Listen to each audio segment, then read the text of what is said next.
so in this video I'm going to talk about the different softwares I will use. One of the main softwares I used was Final Cut Pro. As this was done on my computer at college, I can't show you what I did to my video, but only screenshots of the process.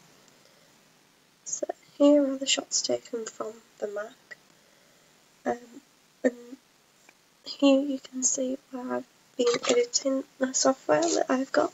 So it allows you to import footages straight onto the software, which is really easy to use. It means that you can keep all your footage in one section. It also gives you the option to drag the footage onto a timeline and then crop and edit the clips so that it would fit into sections. As you can see, this is what I'm doing here. You can also use the blade tool, which allows you to cut split the clip into two bits. If I wanted the same clip but something in the middle, I could then split them in two and then have them after the bit that I wanted. You can also add loads of effects, which is here in the box in my screenshot. This makes it look a bit more professional and gives it a more pop genre look to it. You can also add colour adjustments, and obviously with my fourth day of shooting, the clips were all really dark, so this came very handy because I could make clips brighter so that it weren't as dark. I also experienced some orange coloured footage, so I could adjust the colour so that they were as orange. I also could add enhancements to the colour so that I could emphasise the colour in when she was happy sections and make it black and white in the sections where she was sad. Here's another screenshot here of me producing my music video. So I'm going to talk about some more of the softwares on the Mac that are only available to Mac and not Windows. So another software that's only available with Mac was iPhoto, which is this little icon here, which is a basic software which is installed that allows you to view JPEG files. I use the software to look through my JPEG drafts and my ancillary text, because in order to upload to blog I had to then convert my Photoshop file to JPEG, and then I could then upload it. It also allowed me to review more than one, so I could have them all open and I could choose and look between them all and see which ones I liked and which ones I didn't, so this was helpful when I was comparing my products. To view my uploaded music video drafts, I use QuickTime Player, which I have on Windows because it's installed with iTunes. This is also a default setting for Macs because you can view any video file format. This was useful, however, because this wasn't really useful, however, because Final Cut Pro can upload your music video timeline straight onto YouTube, which is really helpful because you don't have to go through the process of uploading straight from a computer file onto YouTube.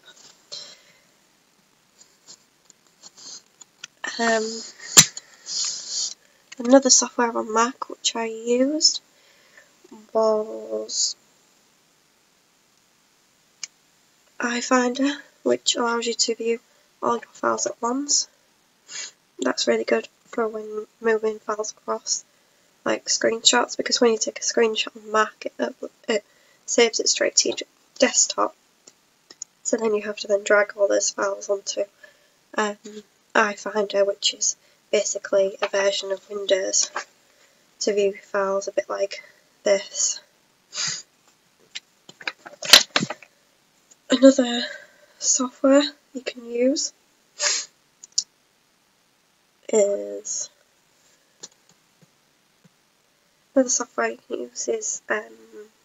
Preview, which is basically the same as iPhoto. You can just view JPEG formats and not RAW, which is a shame really, because that would be helpful. So that was mainly all the softwares I used on my Mac. to produce my coursework. One of the main softwares that I use, which I'm going to show you now, is Photoshop and Adobe Bridge. Both these softwares work together.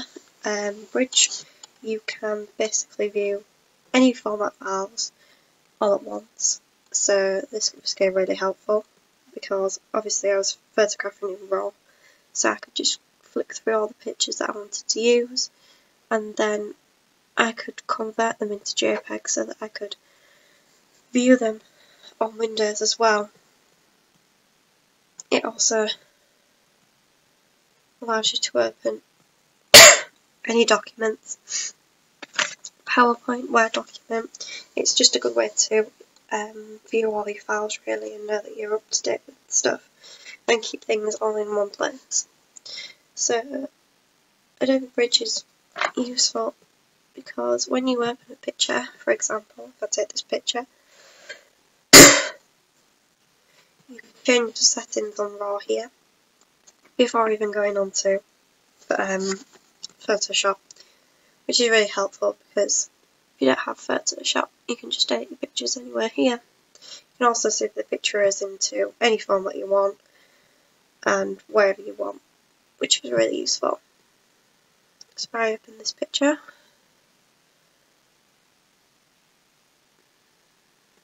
it brings my picture up straight into Photoshop. One advantage of Bridge is the fact that not all softwares allow you to open RAW. So if you to get a high performance picture and to edit excessively, you want to be able to see the pictures you want. And this brings us into Photoshop, and Photoshop is really useful because you can basically edit your photos, do whatever length you want to. For example, I'm changing the levels here to make the background and emphasise the lighting that I've used on that shooting day. You can also play around with the exposure, like so. Obviously, there is an extent to how you can do this, and this is only done quickly, as you can see. So some of the tools I use the lasso tool to go around my artist, obviously not like that. And this tool is good to use because I could get rid of the background, so I only have my model and not all this empty space.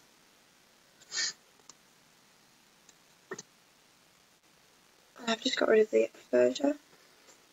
I could get rid of the background and then use that picture itself and put it onto a new document where I'd begin my magazine advertisement. So I'll just select that for us. So you can crop your image on here as well, which is also useful because I used that to crop my screenshots. Also the text that I'd import from dafont.com, which was handy. You can also use the erase tool and paintbrush tool as well as the blur and sharpen tool, but I didn't really use many of these tools much really, only the pen tool, the text tool and the rubber and paintbrush tool. I did use the heel tool just to fix some blemishes. So here is one of my drafts already open. This is my draft number 3, my mock 3 with my layout. And here is another one. And as you can see here, all the layers of each individual text and picture is all displayed here. This makes it really easy to work with because you can just select any layer you want and move it about the page, like so. So when it came to making my layout, I could play around and try different combinations before I came up with the final one. I could also add different layers as well.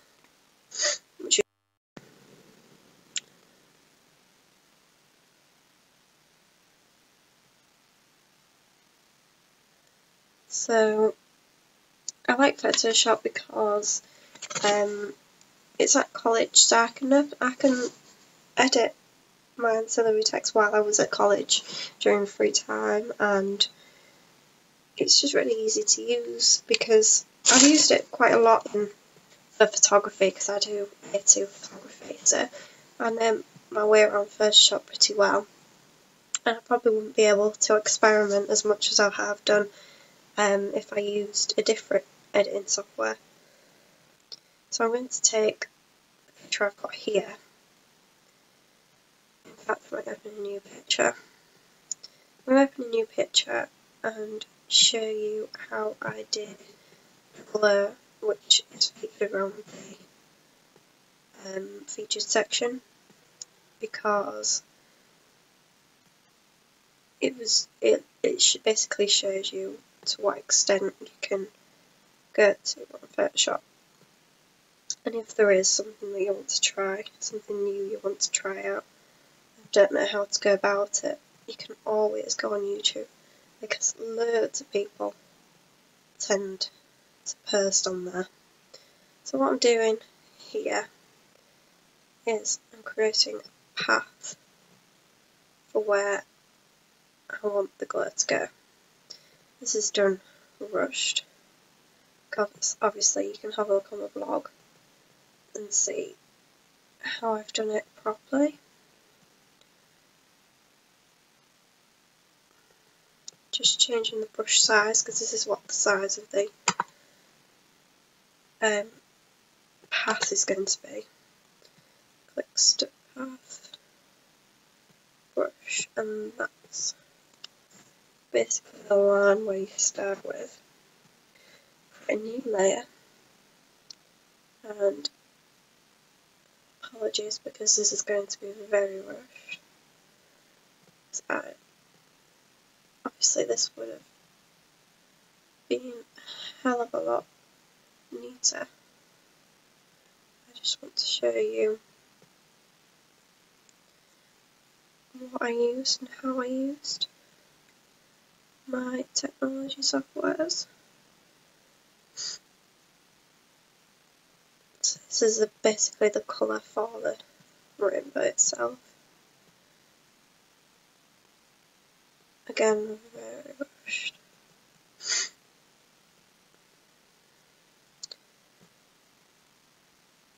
I did a lot of attempts with this before I did it around the box, so I wanted to get it as accurate as possible.